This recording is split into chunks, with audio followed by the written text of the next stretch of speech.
Oke semuanya, kembali lagi sama Wom2 di sini. Pada video kali ini, kita akan melanjutkan alur cerita dari anime yang membuat kalian semua yang tadinya gak suka hari Senin, tiba-tiba jadi suka hari Senin.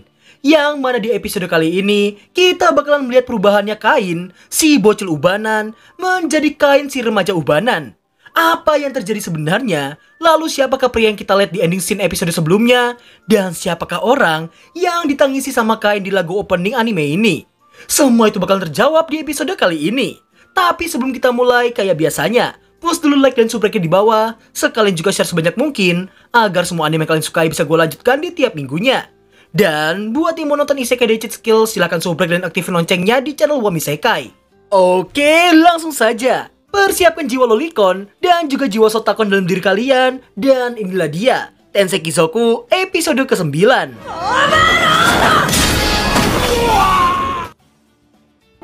Kain von Silford-kun, mata no nao, Shiina Kazuya. Scene awal dibuka dengan memperlihatkan kelanjutan dari Kain yang bertemu dengan pria misterius di suatu dimensi. Tidak cuma karena kopi, tapi Kain juga dibuat terkejut karena pria di hadapannya itu yang mengenali nama aslinya sebelum berinkarnasi. Di mana pria itu rupanya mendapatkan informasi seputar Kain dari Dewa Zenom. Kain pun semakin terkejut karena ternyata orang di hadapannya itu bukanlah orang sembarangan. Ore wa Yuya Tera Hirasawa Esport, Hirasawa Yuya da ne. Terkejutnya Kain bukan tanpa alasan, karena seharusnya sang raja pertama adalah raja dari 300 tahun yang lalu. Yuya pun tertawa setelah dianggap hantu oleh Kain. Dirinya kemudian memintanya buat memakai skill penilaian miliknya. Dan ternyata... Kono sekai wa Fabi ni iru to itte, ore ga tsukutta nda. Rupanya, sang raja pertama telah menjadi dewa pencipta dari dunia yang ia buat sendiri. Dan semua itu telah berlangsung selama 300 tahun lamanya. 300年経ってもこのまんま。 Setelah itu, Yuya memberitahukan alasannya memanggil Kain ke dunianya itu. Yang ternyata, para dewa lah yang memintanya buat melatih Kain supaya jadi lebih overpower. Kain yang terlalu kepedean karena merasa sudah OP, nampak ditantang buat merebut biskuit itu dari tangannya. Dan ternyata, alasan dari Kain yang harus jadi lebih overpower tidak lain karena ada seseorang yang harus ia lawan. Kain yang terkejut nampak dijelaskan oleh Yuya. Di mana 300 tahun yang lalu, ada suatu entitas yang membuat semua orang saling membunuh satu sama lain. Dan entitas itu memanfaatkan perannya dengan cara menurunkan wahyu dan mengadu domba tiap negara agar mereka semua saling bertarung satu sama lain. Omae ga tatakau beki aite wa Jashin Aro. Wait. Sido, lu ngapain di mari woi? Season kedua lu masih Oktober nanti, tong. Diketahuilah, sang dewa jahat telah Yuya segel di masa lalu. Namun segel itu mulai retak, dan cepat atau lambat, kemungkinan besar Aaron akan bangkit kembali. Kain yang mengira Yuya bisa menyegelnya lagi, namun apesnya... Omae no sekai ni wa kanshou dekinai nda. Yuya kemudian memberitahukan semua yang terjadi sangat berkaitan erat dengan kehidupan Kain di masa lalu. Kain yang terkejut dan mempertanyakan maksudnya, namun dengan sigapnya, Yuya menangkap tangan Kain dan meminta paksa Kain ke tepi pantai. Singkat waktu, Yuya pun memberi Kain sebuah tantangan, di mana jika dirinya ingin mengetahui maksud dari ucapannya tadi, maka Kain harus melewati hutan di belakangnya dan kembali ke mansionnya tadi. Yang mana tujuan Yuya sebenarnya ialah membuat Kain jadi lebih kuat lewat leveling di hutan itu. Kain yang mendengar semua itu akan membutuhkan waktu yang cukup lama, dirinya pun khawatir dengan sekolahnya. Akan tetapi, Yuya menenangkannya karena setahun di dunia itu sama dengan sehari di dunia nyata. Omae ga yaru ka, yaranai ka da. Karena tak memiliki pilihan lain, Kain pun mulai menerobos hutan yang sangat lebat itu. Baru aja 5 menit sejak memasuki hutan, Kain sudah disambut oleh banyak monster sekaligus.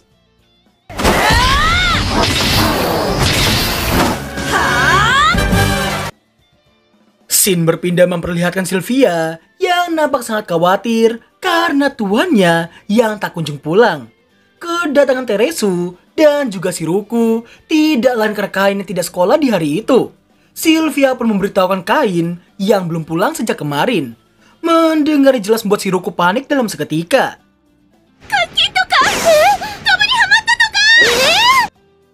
Melihat kepanikan yang dialami oleh Shiroku dan juga Sylvia, Teresu pun menenangkan mereka berdua karena yang sedang mereka bicarakan adalah Kain si bocil ubanan. Teresu pun berniat menunggu di sana sampai Kain pulang.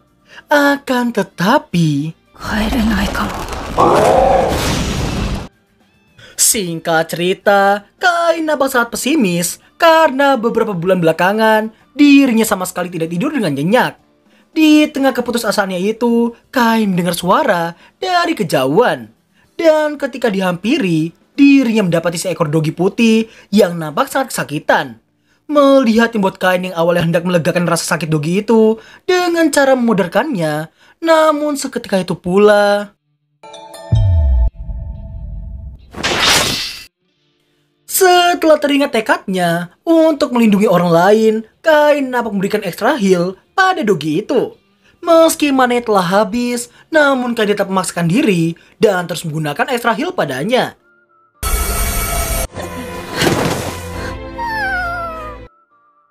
Di tengah Kain yang pingsan akibat kehabisan mana, terlihat dogi yang tadi ia selamatkan nampak terus melindungi Kain dari serangan para monster. Mengetahui dogi itu yang sendirian, Kain pun langsung mengajaknya buat ikut dengannya. Dan sejak saat itu, Kain dan juga dogi yang ia beri nama Haku terus bersama-sama dalam melewati segala macam rintangan di dalam hutan itu. Hingga pada akhirnya... から何年経っていると思ってるんです。 4年くらいか Terlihat si bocil ubanan yang telah leveling tanpa henti di dalam hutan itu selama 4 tahun lamanya. Yuya pun terkejut karena Kain yang bisa berteman baik dengan seekor Fenrir yang dikenal sebagai Hewan Suci. Setelah menghabiskan 4 tahun di dalam hutan, pelatihan berikutnya akan Kain lakukan bersama guru barunya yang bernama Doran. Sebelum itu, Kain nampak menagih janji Yuya sebelumnya tentang apa hubungan Aaron dengan kehidupannya dulu.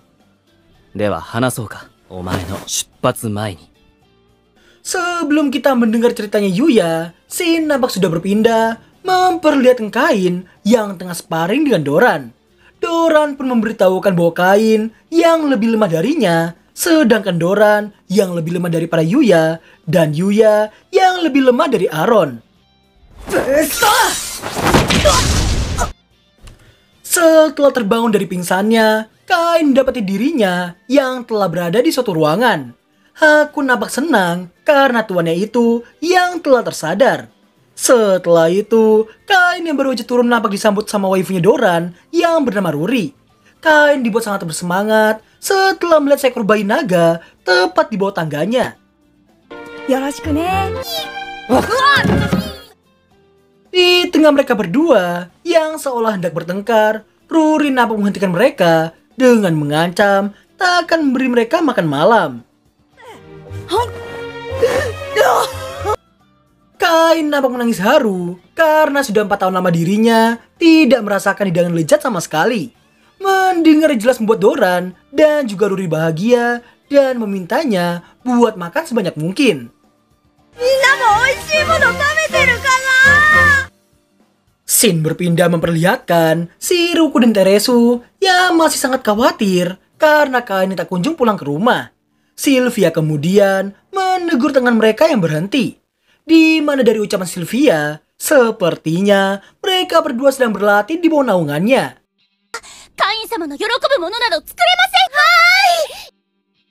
Di lain sisi, Kain nampak diajar habis-habisan sama Doran di sesi latihan mereka.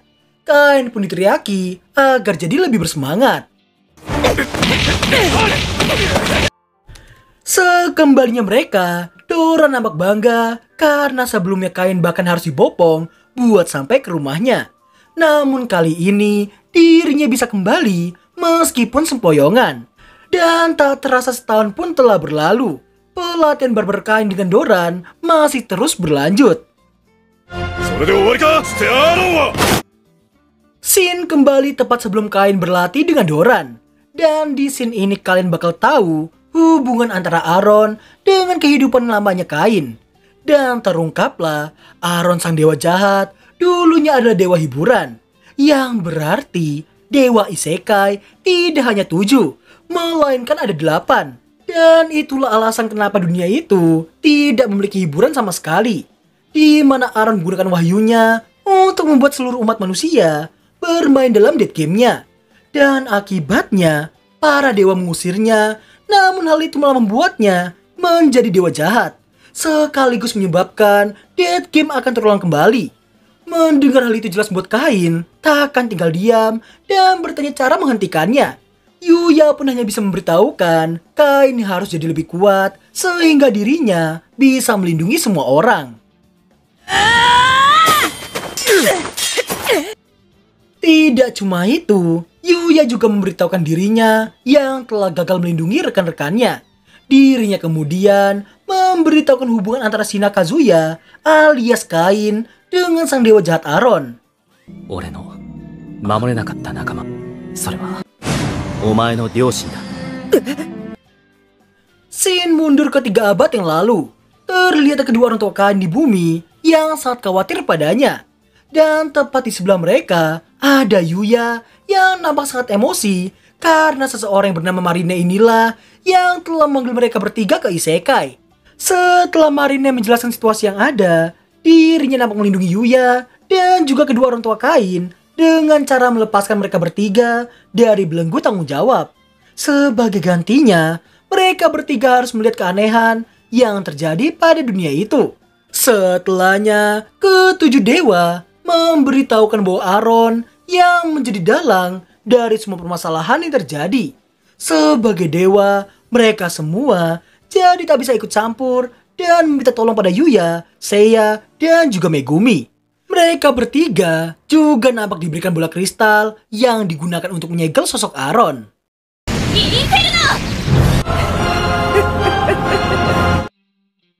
Beberapa waktu setelahnya, Yuya, Seiya, dan juga Megumi beserta dengan parti mereka nampak tengah berhadapan dengan Aaron sang dewa jahat. Pertarungan itu mengakibatkan banyak sekali keputusasaan. Tidak hanya parti mereka yang lenyap dalam seketika, tapi juga Megumi yang terkena serangan demi melindungi Marine, dan juga Seiya yang berkorban diri demi menahan tubuh Aaron usai menggunakan skill overload miliknya, dan menyerahkan sisanya kepada Yuya.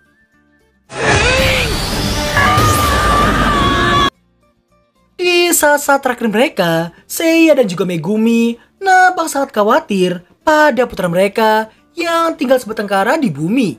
Bersama dengan itu, Kain nampak mendominasi sparringnya dengan Doran dan bertekad akan terus melindungi semua orang yang ia sayangi.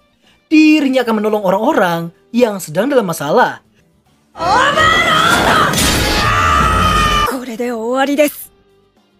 Bersama dengan Kain yang berhasil mengalahkan Doran, itu juga jadi penanda pelatihan mereka telah selesai. Setelah berterima kasih pada Doran, Kain nampak berlari ke mansion untuk melihat makam orang tuanya. Yuya kemudian memberitahukan Seiya dan juga Megumi yang selalu mengkhawatirkan dirinya. Bahkan di saat mereka yang bersiap-siap melawan Aaron, mereka berdua masih tetap mencari cara buat kembali ke bumi.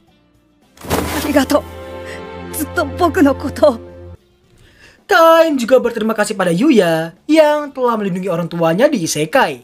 Yuya kemudian menyodorkan biskuitnya kepada Kain.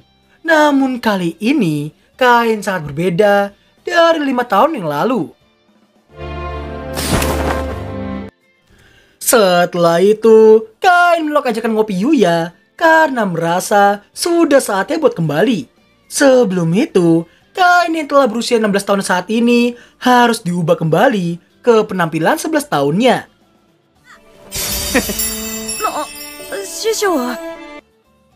Tak lama kemudian, Doran datang dan meminta Kain untuk sekalian membawa anaknya. Sebelum kembali, Yuya memintanya untuk menyerahkan sebuah pedang ke raja yang menjabat saat ini. Sekepergian murid mereka, Doran yakin Kain akan jadi lebih kuat daripada mereka berdua.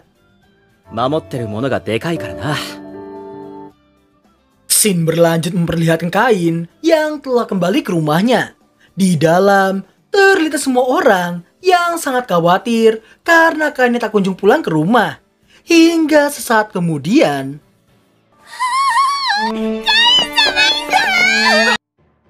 setelah minta maaf pada mereka bertiga, kedua ibunya itu memberitahukan sembari menunggu kepulangan Kain, Sylvia mengajar mereka memanggang banyak biskuit untuknya. Kain pun terharu dan langsung memakan semua biskuit itu dengan sangat lahapnya. Tadaima. Dan berakhirlah alur cerita anime Tensei Kizoku episode ke-9. Gimana? Pertanyaan kalian semua udah kejawab bukan? Buat yang nanya Yuya itu siapanya orang tua Kain, jujur aja gue gak begitu yakin. Tapi kalau dari alurnya sih kayaknya Yuya itu temennya kedua orang tua Kain. Tapi kalau gue salah mohon dikoreksi. Atau mungkin yang baca light novel bisa kasih tahu ke kita di kolom komentar. Karena episode kali ini cukup epic dari sudut pandang gua, tentu aja gua bakal kasih rating 9,9/10 buat episode kali ini. Makasih buat yang udah nonton hingga akhir video, dan sampai jumpa di episode ke-10 minggu depan. Bye bye. Tadaima.